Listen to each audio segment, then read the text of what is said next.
Hi everybody, it's Grumpy Old Men once again, coming to you from the vast metropolis of Thailand, and the man who is known throughout this fair land, Steve Ross.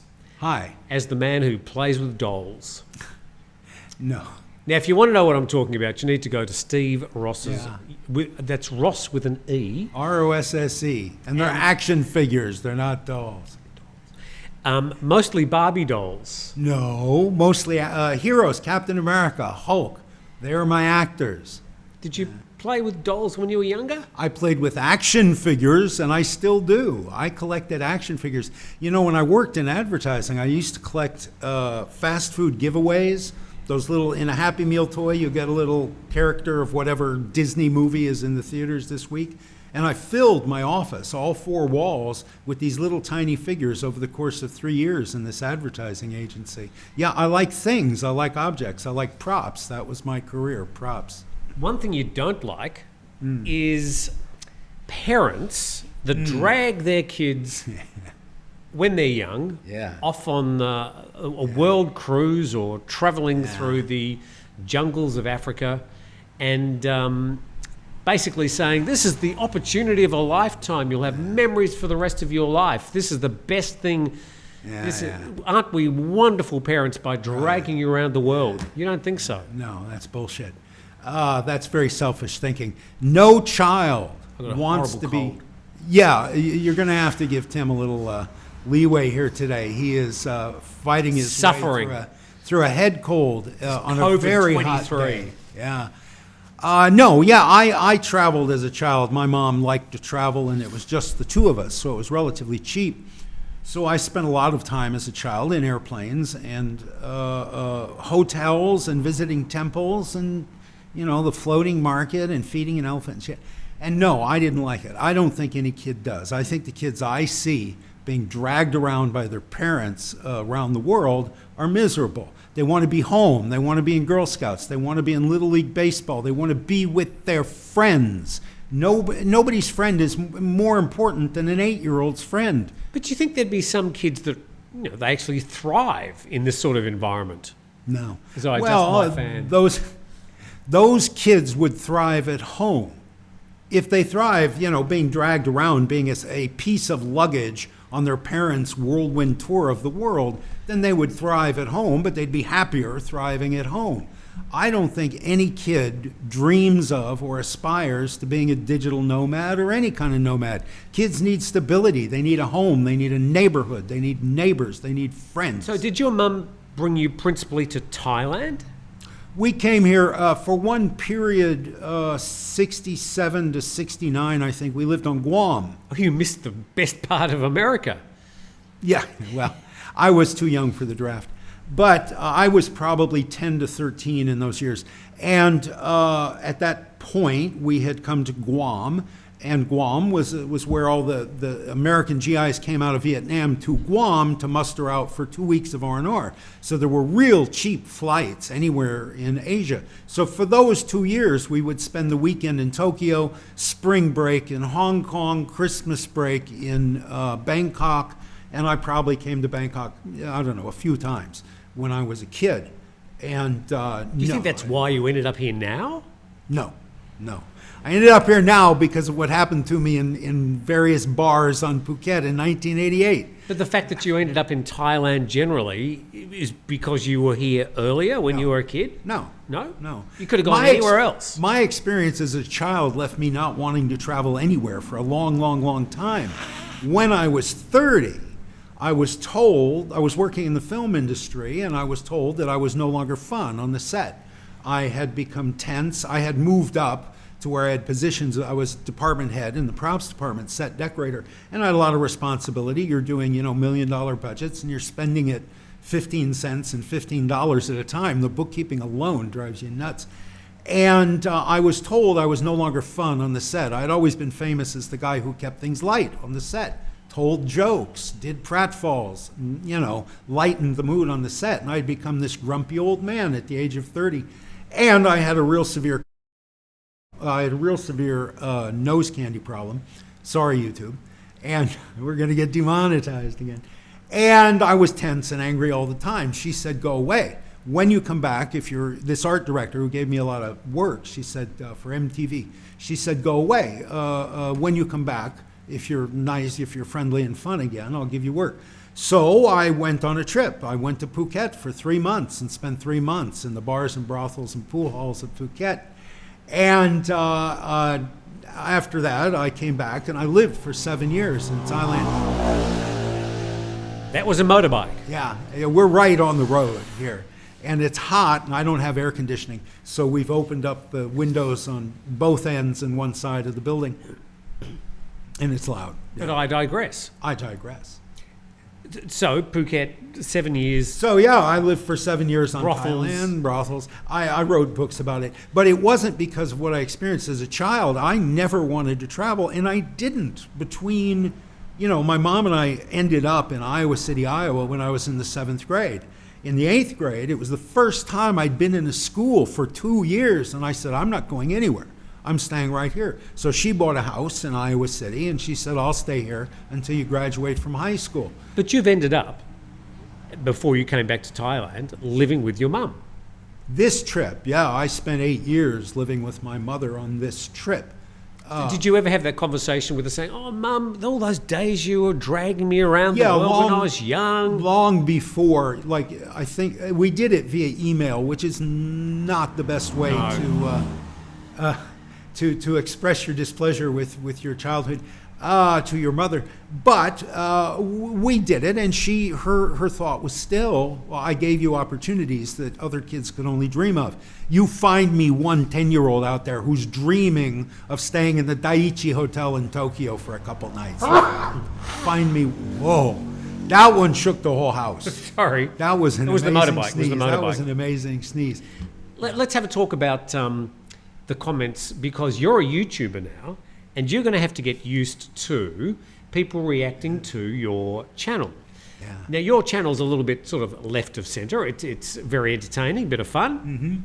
I do sort of a daily news program. Yes. So a lot of people, they channel their dislike for whatever the news item is through me, that I'm the problem. I'm just the messenger. How do you cope with the odd nasty comment? I love it. You guys, you trolls, I love you. You are my biggest fans. All right, first of all, let me say, 90% of the comments are positive, and I love that. I'm very grateful for every positive comment. But the only response to that is, thank you for your kind words, and that's where the conversation ends. A troll. You can live in this guy's head for weeks. You can have him thinking about Steve Ross 24 hours a day for weeks on end. He'll say some stupid thing, and then you come back with a very civil but snide response. And then, oh my God, you get a call and response going on, a call and response. Crossing over the River Jordan, amen. That's when we got the word, amen. And all you have to do is write 3 or 4 words in a row, and this guy will spend all morning composing a 5,000 words rebuttal. Some of them in caps. In all caps. People who still think it's okay to use all caps on the internet in 2023. And you don't even have to read it. You don't have to read the whole screed. All you have to do is come back with 4 words of rebuttal. And you can keep these guys going. You can keep them engaged for I don't days have the on time. end. I don't have the time. Well, I'm retired. I have tons of time. I have all respond to all my comments then. Let me just say, you already do. There is, I do. I do. Oh God, I love the comment section. I spend 5 times as long reading comments as I do making my videos. There is a type of commenter who will say, Steve Ross, you're a narcissist. You're an attention whore. All you do is talk. You never was me. You never. That was he said it to me privately, and I said, yes, sir. It's your channel. I'll work on it. But let Tim get a word in. All you do is talk. You're not that interesting. You're a narcissist. Yeah, thank you, Captain Obvious. I'm an only child of a single parent. That's page 1 in He was dragged around the world when he was 6 years old. Well, that doesn't have anything to do with it. But I'm an only child of a single parent. I never learned how to share. I never learned how to share the spotlight, and I don't do it. I'm 65. I'm not going to change. And that is page 1 in any Psych 101 handbook. You're pointing out the obvious, and then you're patting yourself on the back for being a clever boy. Everybody knows I'm a narcissist, dude. You don't have to say that. And the other thing I find interesting about the whole comment section, and it's not really the people's fault, is that they can just put a fake name and an anonymous email. Cowards. And just go to town on you. Yeah, which cowards. I don't think is terribly fair, because you can see our faces. Oh. You know who we are. You know where I live. We I live on do. Tanon Tale Chai Tale, Tanon Chai Tale in Thai Muang. My front door is at the beginning of half of my videos. There's a drone shot from the ocean coming into my front door. You see my face, you hear my voice, you know my real name. I have never published or posted anything except under my real name. And you do the same thing. Before you start acting tough and throwing threats around, you do the same thing. Right? Tell us who you are, send us a selfie, and give us your address. And then you can say anything you want. You put your name on an opinion, then it's your opinion. Until you put your name on it, it's just empty words in a void. If YouTube actually started needing ID for people to comment, then 99% of the YouTube traffic would just vanish. Cowards. So anyway, that's probably a good note to finish on. Thank you very much, and I'm sure we'll probably get some comments, Steve. Oh, that's great. I love you guys, man. You trolls. I love you. You're my brothers. I'd give you a kidney if you needed one. You'll be obviously responding on my channel, increasing my engagement. Thank you very much. You know, I heard YouTube does not count because you can turn comments off. So YouTube does not make that a metric. No, but if you turn the comments off, you lose a lot of engagement. You lose points. Really? In the YouTube algorithm. I was told the algorithm, whatever. I do it because I enjoy it. Anything I do at this point in my life, I only do it because I enjoy it. So if you're a troll and I'm engaging with you, no, it's because I enjoy this. As I said, I put up with most of it because it's just part of this two-way conversation. News used to be Steve would be sitting on his Olivetti typewriter, typing out the story. The next day to be published on page 17 of the newspaper. Then it'd end up wrapping up the rubbish at the end of Mum's meal. And the next day the whole thing starts again. And it's thank you. It's a one-way conversation. Now it's a two-way conversation. And everybody out there believes that their opinion is valid. Yeah, it's all weighted the same. The democratization of the media. It sounded good in theory. It sounded good in theory, and I'm sure it still has some very good points. I believe in democracy.